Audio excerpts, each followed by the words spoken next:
चलिए O level का जो आपका सेकंड मॉड्यूल है वेब डिज़ाइनिंग एंड पब्लिशिंग का, ठीक है ना, उसके भी 2 सेट हम लोग करेंगे। पहले सेट 1 पे अगेन फर्स्ट 50 क्वेश्चंस देखेंगे।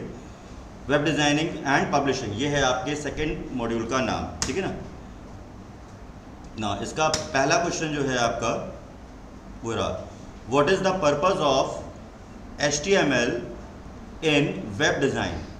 आपके ऑप्शंस क्या दिए जा रहे हैं, to style web pages, to add interactivity to web pages, to structure the content of web pages और टू मैनेज डाटाबेसेस। तो क्या होगा इसका answer, to structure the content of web pages, ठीक है ना। ये क्या है आपका प्राइमरी पर्पस, यानी सिंपल कोई भी वेब पेज डिज़ाइन करने के लिए या वेब डिज़ाइनिंग में आपको 3 टॉपिक कवर करने होते हैं। क्या क्या है, एक है आपका HTML, दूसरा CSS और तीसरा है JS। इसके साथ 2 एडिशनल जो ओ लेवल के सिलेबस में ऐड किए गए हैं वो कौन से हैं, W3 CSS फ्रेमवर्क और साथ में है एंगुलर JS, ठीक है। और एक लास्ट चैप्टर होता है आपका किसका, फोटो एडिटिंग का, पब्लिशिंग के लिए, ठीक है ना। नाउ अगला क्वेश्चन है हमारा यहाँ पर, which tag is used to define the structure of an HTML document. आपके ऑप्शंस हैं हेड, बॉडी, HTML और टाइटल। क्या होगा इसका सही आंसर, तो HTML का जो कंटेंट है उसको डिजाइन करने के लिए क्या HTML से ही शुरुआत होती है, यानी किसी भी वेब पेज की कोडिंग की शुरुआत का पहला टैग, जो कि HTML पूरी तरीके से किस पर बेस्ड होगी, टैग पर ही बेस्ड है, ठीक है ना। और कोई भी टैग हमेशा एंगुलर ब्रैकेट्स के बीच में, ये जो यहाँ पर लगे हुए हैं इनको क्या बोलते हैं, एंगुलर ब्रैकेट्स। इनको क्या, एंगुलर ब्रैकेट्स के बीच में कोई भी नाम अगर लिखा हुआ है तो HTML की भाषा में वो क्या कहलाएगा, टैग कहलाएगा, ठीक। अब जरा एक फटाफट रिवीजन और क्लास भी लेते हुए चलते हैं। टैग क्या होते हैं,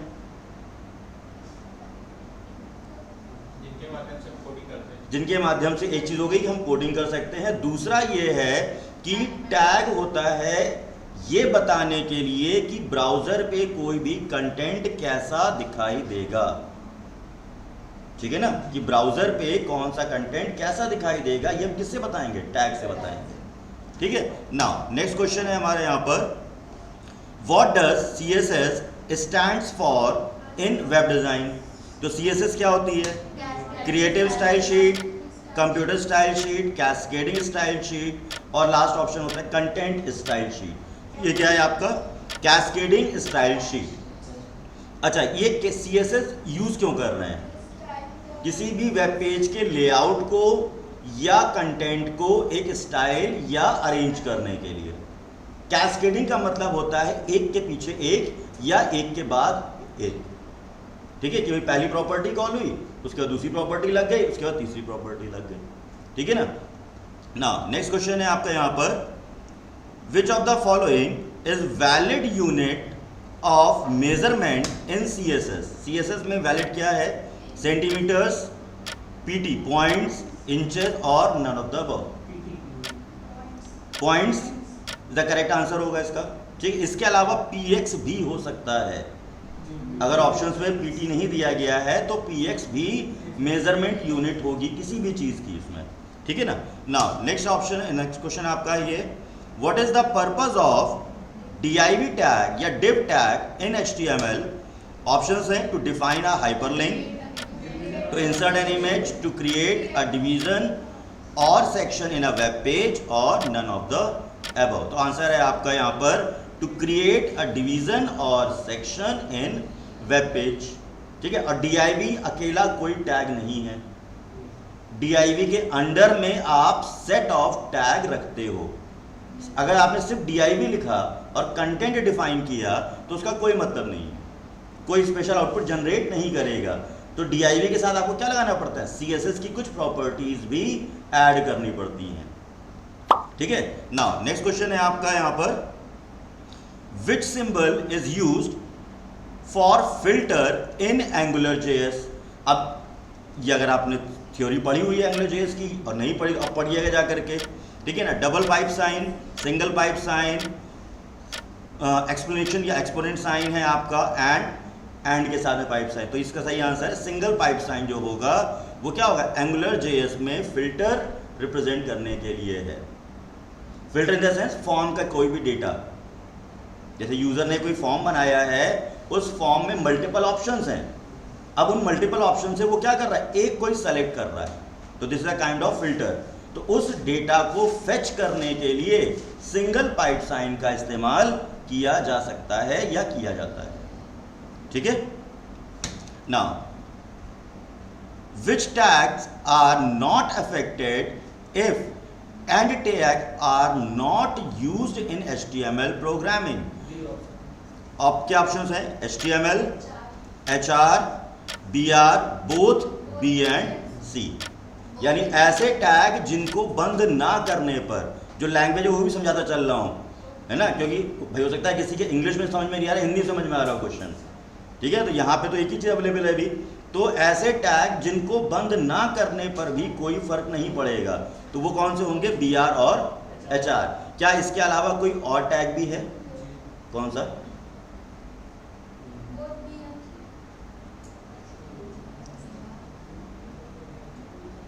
अरे भाई IMG टैग भी है। 3 टैग ऐसे हैं जो एम्प्टी टैग की कैटेगरी में है एज पर सिलेबस और as per HTML, BR, HR और IMG टैग। इन तीनों ही टैग को ओपन करना है लेकिन बंद नहीं करना पड़ता है आपको, ठीक है। और जो भी टैग बंद करने होते हैं उनके साथ क्या लगाते हैं हम लोग, स्लैश का साइन। कौन सा स्लैश होता है, फॉरवर्ड की बैकवर्ड, फंसे क्वेश्चन पे क्वेश्चन, फॉरवर्ड स्लैश होता है, ठीक है ना। जो ऐसे चलता है वो फॉरवर्ड है, जो ऐसे चल रहा है वो बैकवर्ड है, ठीक है। अब याद रखना है, ठीक है ना। अब वो आप समझो कैसे लिखना है तो क्या करना है, चलिए आगे बढ़ते हैं। what will a form respond when if we set the value of method attribute method is equals to post to post, यानी किसी भी HTML में फॉर्म में अपनी वैल्यू को सबमिट करने के बाद पोस्ट करने के लिए अगर पोस्ट मेथड दिया गया है, फॉर्म में लिखे ना, form action is equals to या method is equals to post, तो वो क्या कर रहा है, ऑप्शंस हैं, submit form data not shown in URL, submitted form data is shown in URL, combines form data into pairs और none of the above. The correct answer है submit form data not shown in URL। मतलब भाई आपका जो भी form आप भरोगे वो web address पर तो दिखाई नहीं देगा, आप तो सिंपल कोई फॉर्म लॉगिन करते हो ना, लॉगिन पे कोई डेटा नहीं आता है। जब फॉर्म फिल कर रहे हो तो जो डेटा जा रहा है उसको सबमिट करने के लिए ये होगा। Specifying a value of post means the browser will send the data to the web server. इतना लाइन याद रखना है, ठीक है, कि पोस्ट मेथड जब भी लिखा गया है तो क्या हो रहा होगा कि फॉर्म का या ब्राउजर का डेटा कहाँ भेजा जा रहा है, वेब सर्वर पे भेजा जा रहा है, जिसको हम दूसरी भाषा में कहते हैं कि वेब सर्वर पे सबमिट भी किया जा रहा है। डन। चलिए नेक्स्ट है आपका यहाँ पर, which of the following is used to indicate the transparency of an element in CSS। आपके ऑप्शंस हैं opacity, filter, visibility and vague.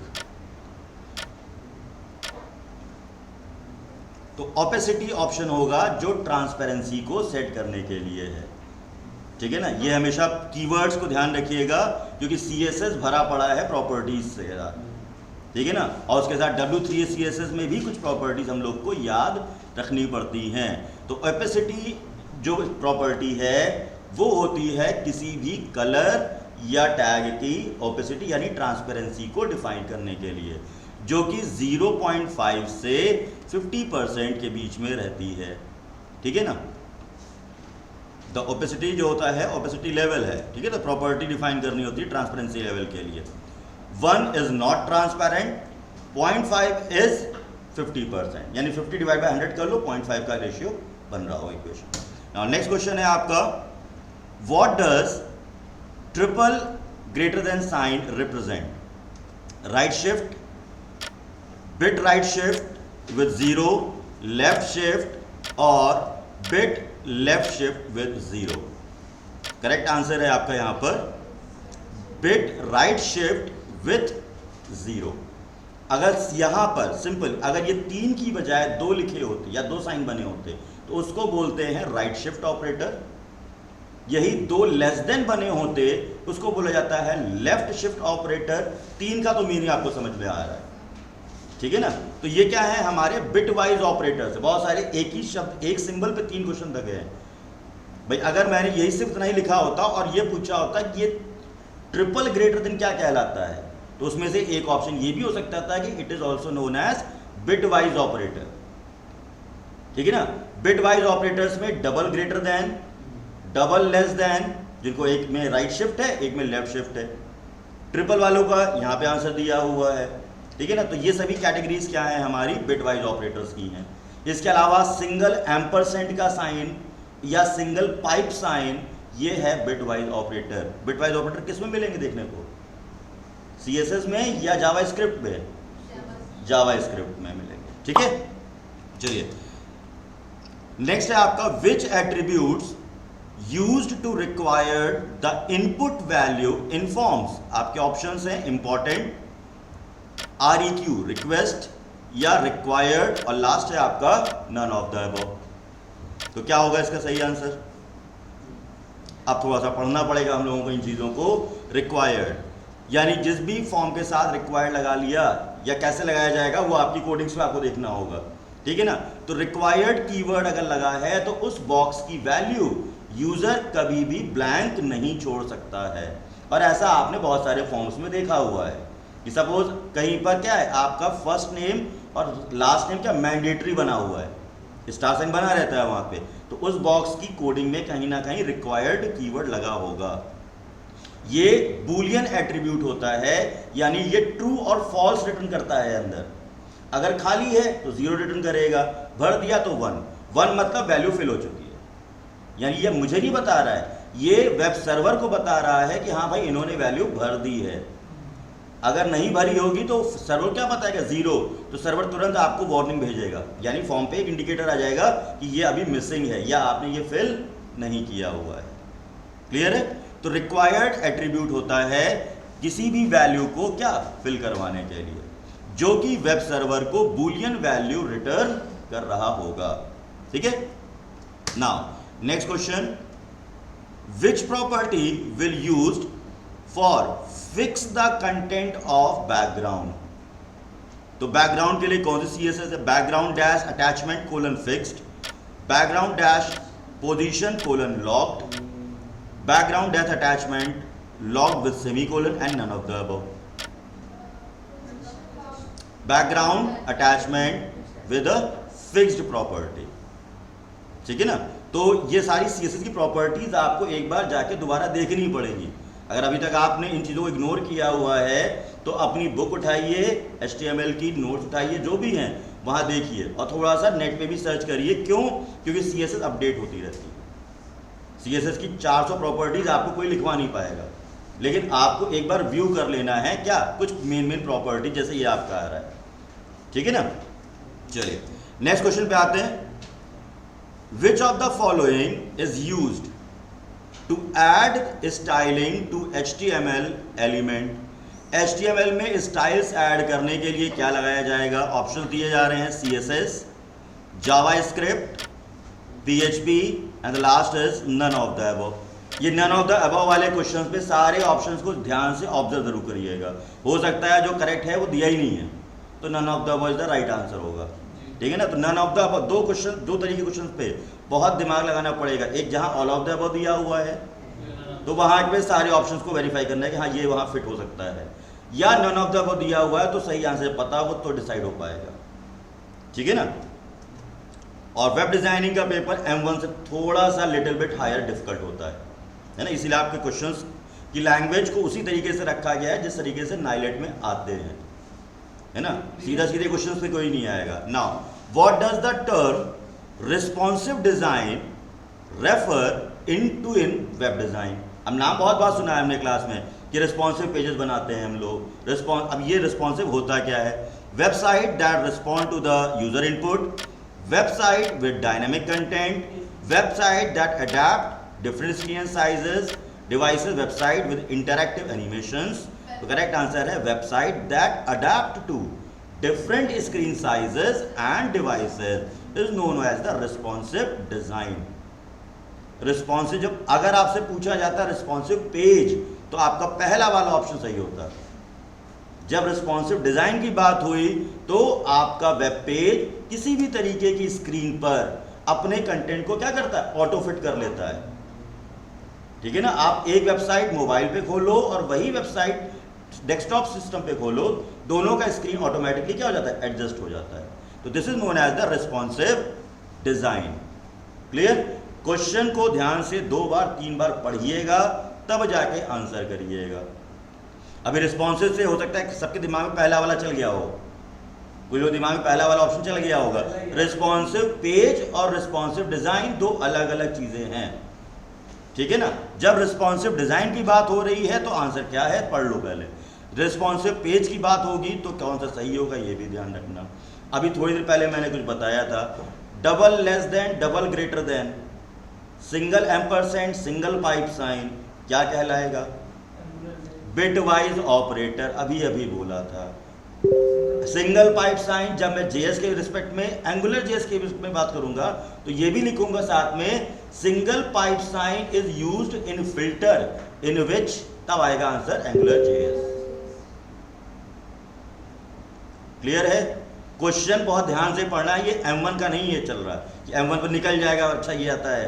तो ये 4 चीजें पढ़ ली, राइटर याद है, कैल्क याद है, उस पर इसमें आपको हर चीज पे क्या करना है, फोकस। क्वेश्चन एक नहीं 2 बार, अभी 14 ही क्वेश्चन तो पहुंचे हैं अभी हम लोग। इतने में आपको समझ में आ चुका होगा कि तैयारी कहां करनी है। मैं Which tag is used to link an external CSS file to an HTML document? Options हैं style, adapt, link, none of the above.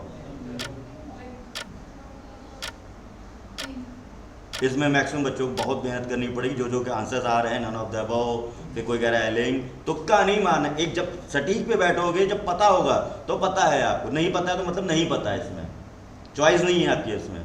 अभी यहीं पे कंफ्यूज करने के लिए एक और चीज लगाई जाती है, ए एंकर टैग। वो तो मैंने ऑप्शन थोड़ा सा बदला, यहाँ पे अडैप्ट लिख दिया है। अडैप्ट रहेगा, अगर मैं एंकर लगा देता तो और कंफ्यूजन क्रिएट होता। तो लिंक के साथ पहले देखो बोल क्या रहा हूं मैं, या क्वेश्चन क्या कह रहा है, CSS। अगर मैं कहता link an external web page तो क्या होता, ए मतलब एंकर टैग होता। ठीक, नाउ नेक्स्ट क्वेश्चन है आपका यहां पर, what is the purpose of the IMG tag in HTML? काफी इजी है ऐसे तो ये, to insert a video, to insert an image, to create a hyperlink, none of the above. To insert an image.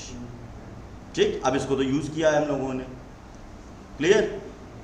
Okay, image SRC के कौन कौन से attributes और होते हैं, या कितने एट्रीब्यूट वो सपोर्ट करता है? एट्रीब्यूट पूछ रहा हूं, स्टाइल्स नहीं पूछ रहा। मैं इस समय लाइव भी हूं तो इसमें ज़्यादा कुछ रिस्पॉन्स नहीं करूंगा अभी, ठीक है, वरना मैं बताता क्या होता है ना। तो अभी क्लास लाइव भी चल रही है, तो ऑनलाइन और ऑफलाइन देखने हैं।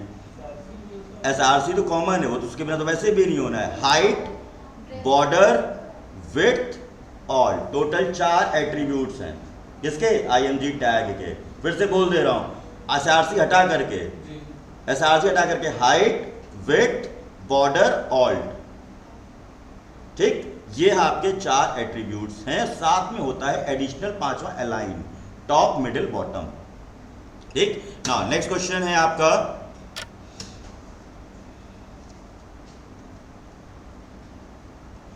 What is the purpose of, लीजिए आपके क्वेश्चन काम का क्वेश्चन देखिए, पिछले को कनेक्ट करते हुए चलेंगे। और जो मैं बोल रहा हूं क्वेश्चंस को, अगर आप वाकई इसको सुन रहे हैं तो आपके लिए पेपर तैयार, खुद समझ लेंगे क्या है क्या नहीं है। ठीक है ना, एक मिनट, अब जो भी हो, मानस शुक्ला यहाँ देखने की बजाय यहाँ देखना जरा, है ना, इधर मत देखो, इधर देखो, क्वेश्चन इधर है। Now to create a division और section, to insert an image, to insert a video, to define a hyperlink. The correct answer is to define a hyperlink. Link कितने टाइप के हैं इसमें,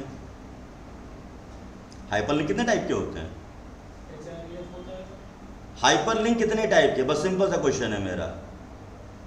दो हाइपरलिंक हैं, इंटरनल और एक्सटर्नल। इंटरनल हाइपरलिंक बनाने के लिए किस साइन का इस्तेमाल होता है? नाउ नेक्स्ट क्वेश्चन है हमारा यहां पर, which keyword would you use if you want to change the value of a variable? आपके ऑप्शंस हैं लेट, वेर, कॉन्स्ट और नन ऑफ दीज। तो करेक्ट आंसर क्या है इसका?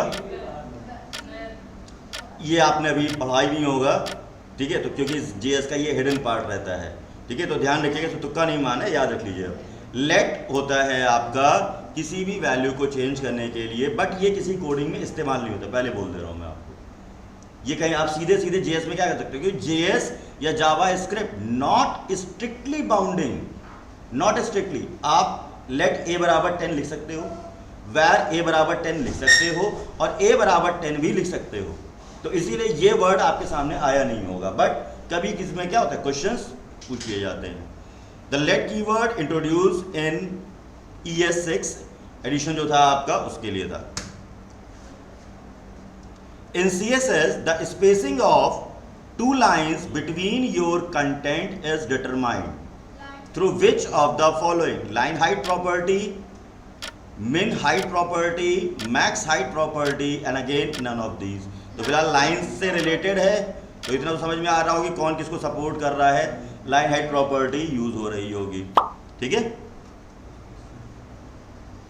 नाउ नेक्स्ट क्वेश्चन है आपका यहां पर, in CSS hash sign represent class tag, universal tag, horizontal tag और लास्ट है आपका ID टैग। तो CSS में हैश साइन क्या रिप्रेजेंट करता था? ID टैग यूज कर रहा होगा। अच्छा, क्लास के लिए कौन सा साइन होता था? डॉट साइन, ठीक है। नाउ नेक्स्ट क्वेश्चन है आपका यहां पर, what is the W3C? W3C क्या है? World wide control, world wide command, web word console और वर्ल्ड वाइड वेब। कुछ तैयारी बहुत अच्छी चल रही है, बहुत ज़्यादा अच्छी चल रही है, जान के खुशी हुई कि आप लोग बहुत ज़्यादा अलर्ट हैं अभी भी अपने एग्ज़ाम को लेकर के। अच्छा, अब क्वेश्चन से क्वेश्चन निकालते हैं फिर से। आपको आंसर तो पता चल गया ना इसका भी, world wide web is the correct answer, ठीक। अब सी क्या है? जैसे इन्होंने कमांड का तुक्का मारा था, तो सी है W3C, C stand for consortium. क्या यही क्वेश्चन बन गया कि W3C में सी क्या रिप्रेजेंट कर रहा है?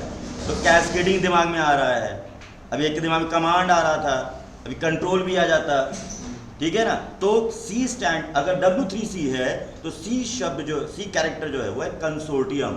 कंसोर्टियम का हिंदी इंग्लिश में नहीं होता, कॉम्बिनेशन, ठीक है ना। उसको नोट करते जाइएगा, वरना दिमाग में रहना कुछ नहीं इस क्लास के बाद, जो अभी तक चला आ रहा था वही चल रहा होता, ठीक है। अब एग्जाम की तैयारी के लिए बैठे, क्लास की तैयारी के लिए नहीं बैठे हम लोग, ठीक है। Which HTML tag do you use to declare internal CSS? Head, title, style, none of these. आसपास के ऑप्शन दिए ही नहीं है, सीधे सीधे स्ट्रेट आंसर ही दिया हुआ है, तो समझ में आ रहा है क्या लगेगा इसके अंदर, ठीक है ना।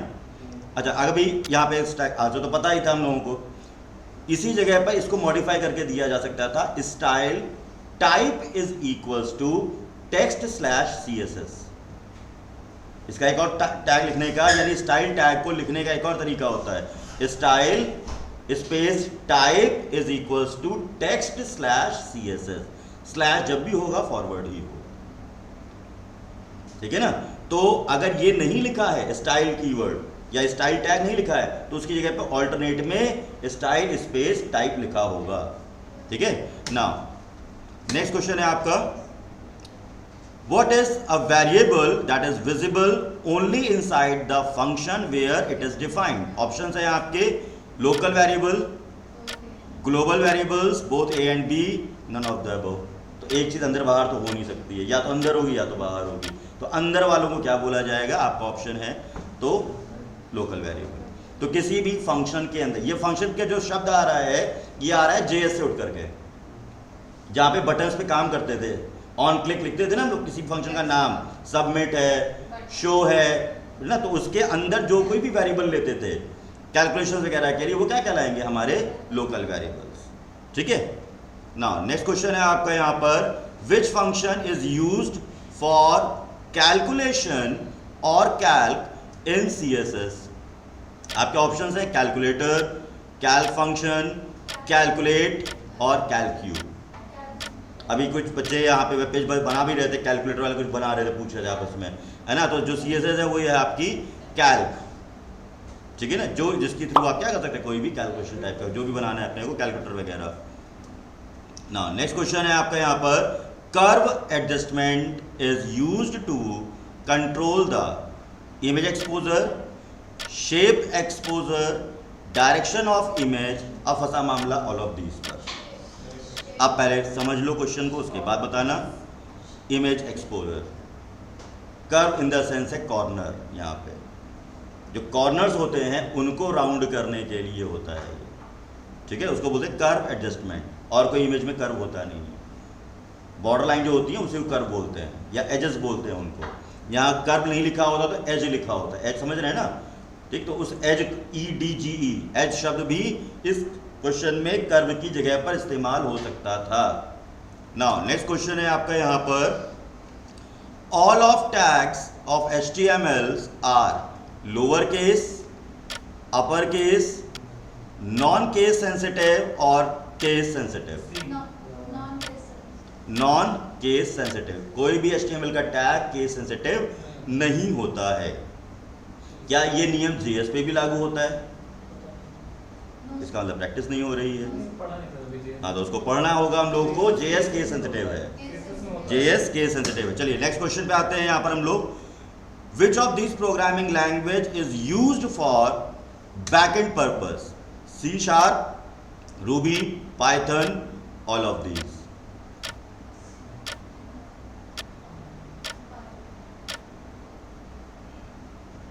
ऑल ऑफ दीज, क्योंकि ये सभी हमारी क्या प्रोग्रामिंग लैंग्वेजेस ही है। रूबी भी प्रोग्रामिंग लैंग्वेज है, ठीक है ना। पाइथन, जावा, जावा स्क्रिप्ट, रूबी, C#, PHP, ये सभी बैकएंड लैंग्वेजेस हैं जो वेब पेज में आने वाले डेटा को स्टोर करने का सर्वर पे, या सर्वर से डाटा फेच करके यूजर को दिखाने का काम यही लैंग्वेजेस करेंगे। HTML है फ्रंट एंड लैंग्वेज, ये ध्यान रखिएगा। फ्रंट एंड पे एक्सक्यूज मी, HTML में जो है वो आपकी क्या फ्रंट एंड लैंग्वेज है। फ्रंट एंड मतलब जिसके थ्रू हम UI बनाते हैं। UI का मतलब होता है यूजर इंटरफेस, है ना। हमने कह दिया कि भाई आपकी वेबसाइट का UI बहुत अच्छा है, तो मतलब यूजर इंटरफेस अच्छा है, कस्टमर्स को चीजें प्रॉपर ऑर्गेनाइज करके दिखाई जा रही हैं। Now, which of the following is a semantic HTML5 tag used for the main content area of page? Header, main, section और article, ये सभी HTML5 के टैग्स हैं। तो इसका करेक्ट आंसर क्या है देख लेते हैं इसमें।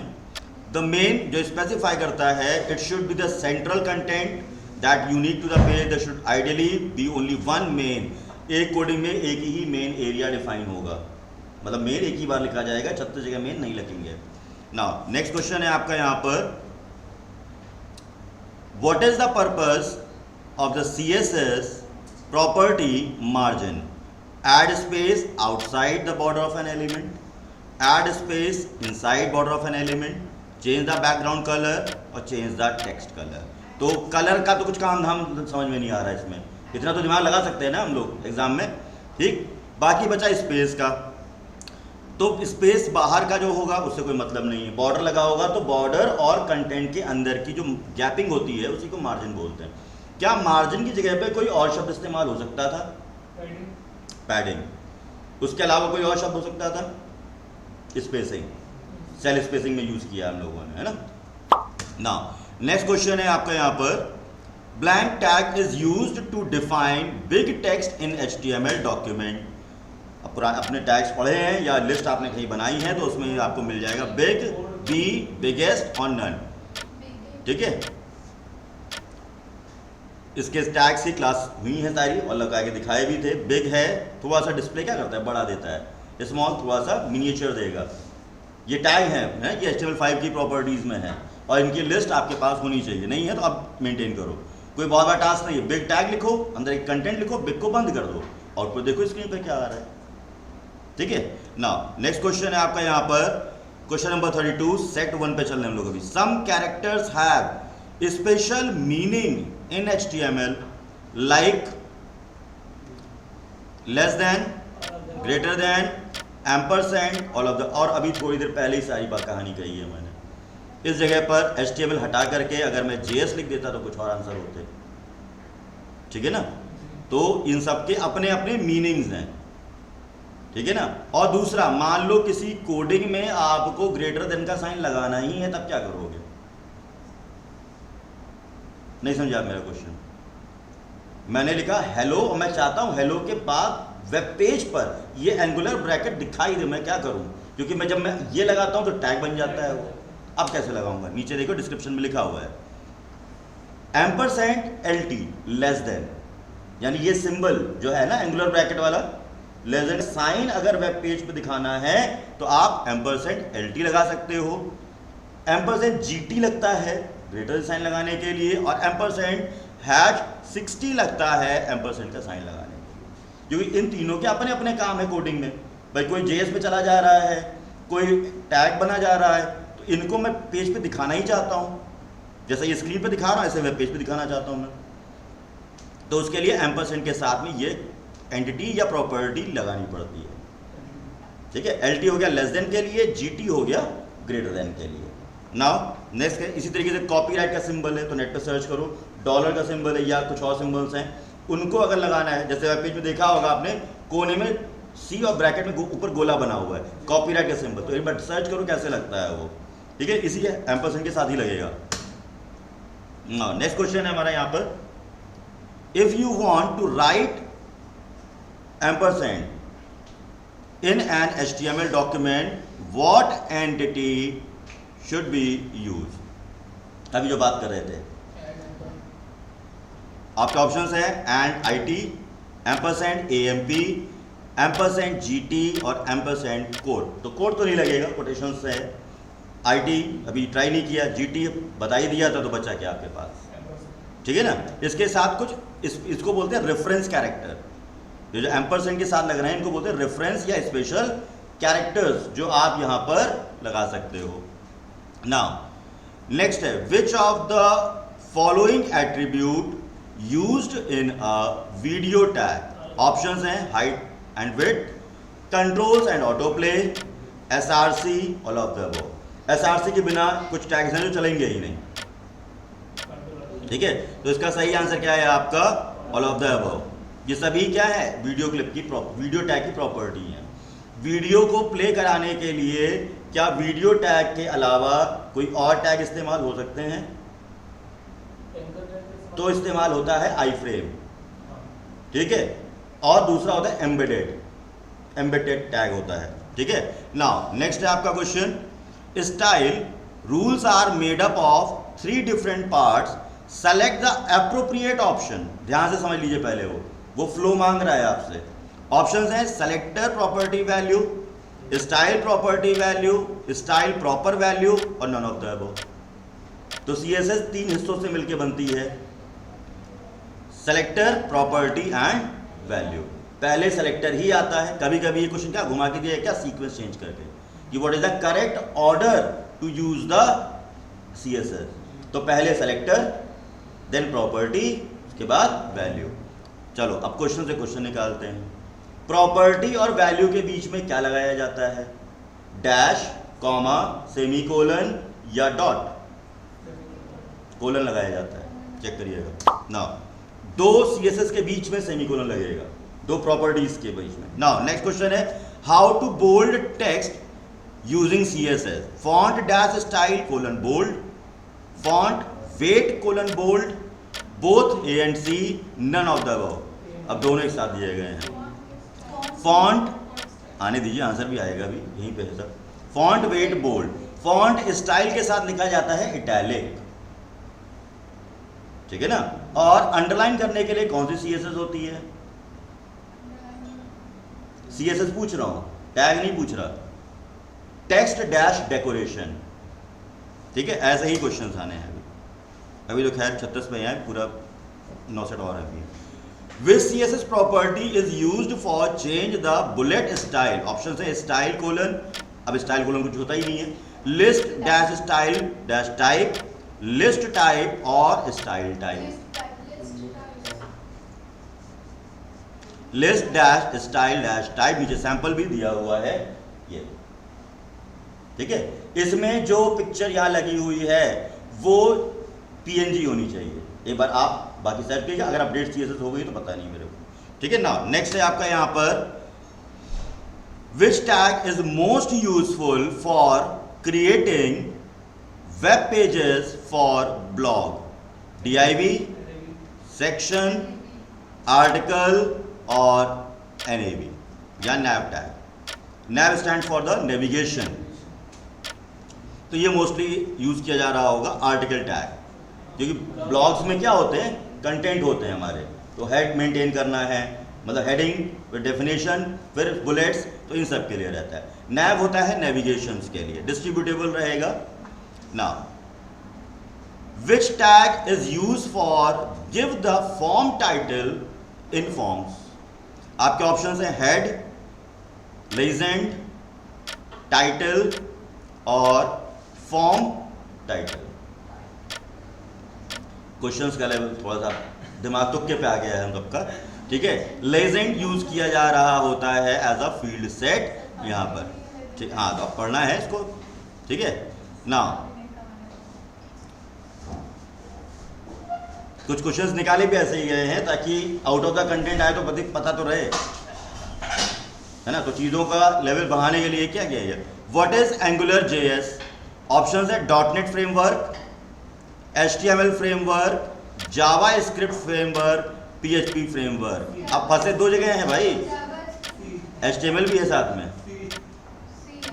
अब जबरदस्ती करवाओगे तो बात अलग है, ठीक है। तो HTML फ्रेमवर्क अगर ये नहीं दिया हो तो HTML फ्रेमवर्क है तो हिस्सा है वो भी भाई। HTML पूरे फ्रेमवर्क में अगर हम देखें तो HTML के अंदर ही तो CSS भी है, जावा स्क्रिप्ट भी है। हाँ, अब उन्होंने एंगुलर JS लगा दिया इसलिए नाम तो थोड़ा आसान पड़ गया हमारे लिए, ठीक है ना। अगर सिर्फ ये कहा जाता JS is the framework of, तो बट ऑब्वियस HTML, ठीक है ना। ओके ना, नेक्स्ट क्वेश्चन है आपका which CSS property helps to us to decide whether the text should be clipped, show some dots और display a custom string, text stroke, text overflow, text decoration और text shadow. तो कई मारना तो wait कर लेते हैं ठीक है ना। जब तो कई मारने लोगों को, तो text overflow is the correct answer. Note भी करते जाइएगा, क्लिक करते जाइएगा, ठीक है ना। जो लाइव है वो तो खैर अपना बाद में देखेंगे भी उसको, ठीक है। आप लोग के लिए भी ये नेक्स्ट सेशन में सर ने बताया होगा कि रिकॉर्डेड सेशन आपका मिल जाएगा आपको यूट्यूब पे, है ना। तो इसलिए जरा चीज़ों आप दिमाग में रखिएगा, M1 से टोटली पैटर्न डिफरेंट होता है। Which of the following is required for joining the internet? Internet society, different computer, a modem, internet architecture board. तो बट ऑब्वियस है, अभी बात भी हुई थी M1 में मॉड्यूलेशन और डीमॉड्यूलेशन को लेकर के। तो मॉडम शब्द है आपका, मॉडम एक डिवाइस है, इंटरकनेक्टिंग डिवाइस है जिसकी मदद से हम ISP से कनेक्ट होते हैं।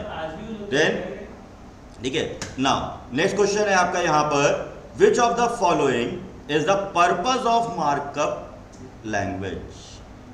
Enhance the document, add hypertext capabilities, to define elements within a document, और द लास्ट है all of the above. All of the above भाई, मार्कअप का मतलब ही यही है भाई, मार्कअप में सब कुछ तो आ जाता है। अगर हम ये कहते हैं ना हाइपर टेक्स्ट मार्कअप लैंग्वेज, जो 2 मिनट बाद ही कर लेते हैं, हाइपर टेक्स्ट का मतलब क्या हुआ, ये क्या है? ये ऐसे नहीं बोल सकते टेक्स्ट मार्कअप लैंग्वेज बोल देते हैं। हाइपर टेक्स्ट क्या है, बस मैं इतना जानना चाह रहा हूँ। What is hyper, what is text? Hyper का मतलब होता है यहाँ पर देयर इज नो सीक्वेंस, आप किसी पर भी रैंडमली क्लिक कर सकते हो, दिस इज हाइपर।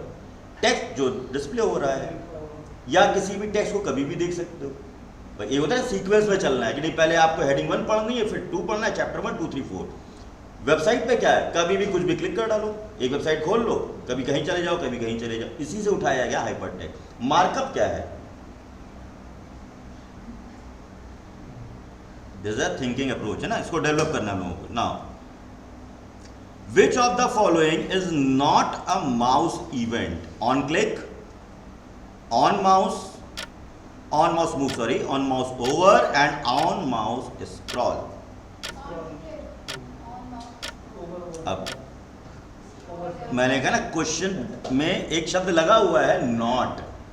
किसी ने भी ऑन क्लिक बोला था, मैं 10 बार, मैं इस पूरी सीरीज का सेशन का फोकस मेरा यही है कि भैया क्वेश्चन पढ़ लेना वहां पे, वरना ओवर कॉन्फिडेंस ने अच्छों की हुई है। ठीक, तो क्वेश्चन पढ़ जरूर लेना कि कहाँ नॉट लगा हुआ है, कहाँ नहीं लगा है। आपको आंसर पता था, इधर देखा, अच्छा ऑन क्लिक मारो, बनने से ऑन क्लिक, और ऊपर इतना छोटा सा लिख दो नॉट। क्लियर?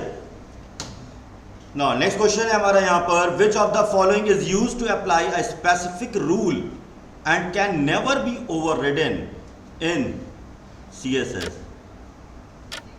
एक्सप्लिसिट साइन के साथ में है इंपॉर्टेंट, सिंगल और डबल, एट द रेट के साथ में इंपॉर्टेंट, और लास्ट है आपका नन। एक्सप्लिसिट साइन के साथ the important. One way to use the hash important if you have override the style cannot be overridden in any other way. It means ये कहना क्या चाह रहा था, इसमें ये लगाया क्यों है इसने, कि सपोज मैंने सेम प्रॉपर्टी दो जगह लगाई। कैसे? मैंने स्टाइल में क्या किया, इनलाइन CSS में H1 डैश कलर, ठीक है ना, या टेक्स्ट डैश स्टाइल, कुछ भी ले लेते, प्रॉपर्टी उठा लेते दिमाग में, font dash weight colon bold, या फॉन्ट साइज उठा लो। फॉन्ट साइज लगाया, एक पे लगाया मैंने क्या, 16 H1 के ऊपर। फिर मैं जब इनलाइन में आया तो वहां पे फिर लगाया मैंने font size 80।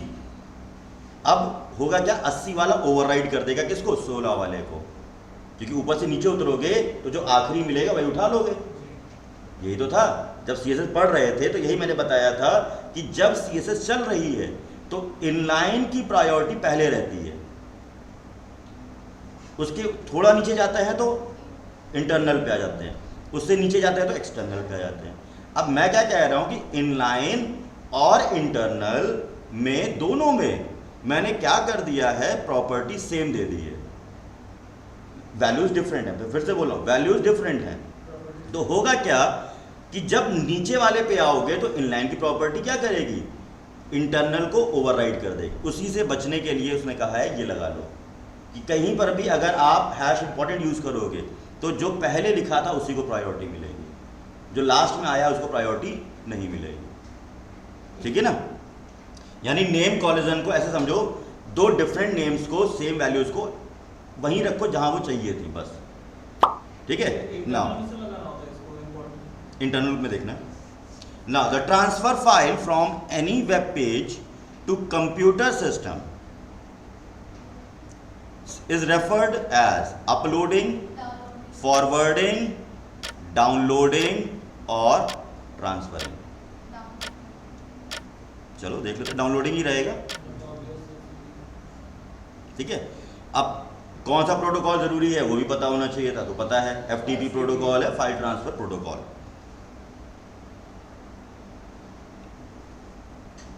Now next question है हमारा यहां पर, CSS syntax is divided into two parts, which are the color and style, selector and declaration, property name and value, and the last is none of the above।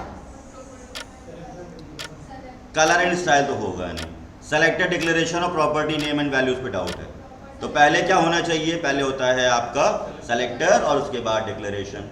Declaration में आती है property. ठीक है, बिना सेलेक्टर के चलना ही नहीं है ना, इसीलिए तो सेलेक्टर और प्रॉपर्टी ही मिलकर के बना रहे हैं क्या, CSS। वैल्यू तो कंपलसरी है भाई, कुछ तो दोगे ना। ठीक है, web designing is the process of, option है creating website, uploading website, posting the content to the web page or all of the above। All of the above. ठीक है, अच्छा हम लोग वेब डिजाइनिंग सीख रहे थे ओ लेवल में या वेब डेवलपमेंट सीख रहे हैं? तो वेब डेवलपमेंट क्या है फिर? वेब डेवलपमेंट है बैकएंड डिजाइन करना, यानी जो प्रोग्रामिंग लैंग्वेजेस होती हैं उनको डेवलपमेंट का हिस्सा माना जाता है।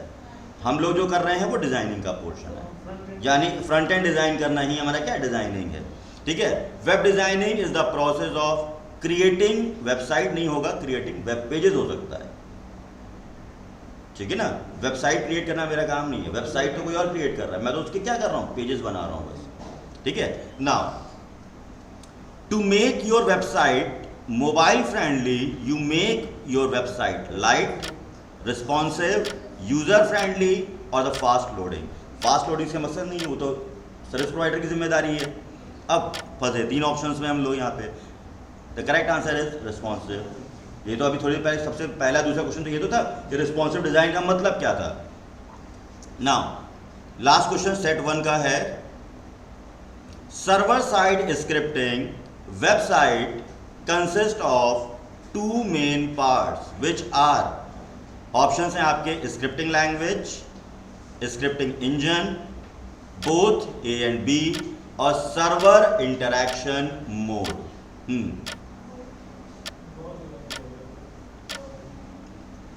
सर्वर साइड के लिए आपके पास दोनों ही हैं, स्क्रिप्टिंग इंजन भी चाहिए होगा और स्क्रिप्टिंग लैंग्वेज भी चाहिए होगी।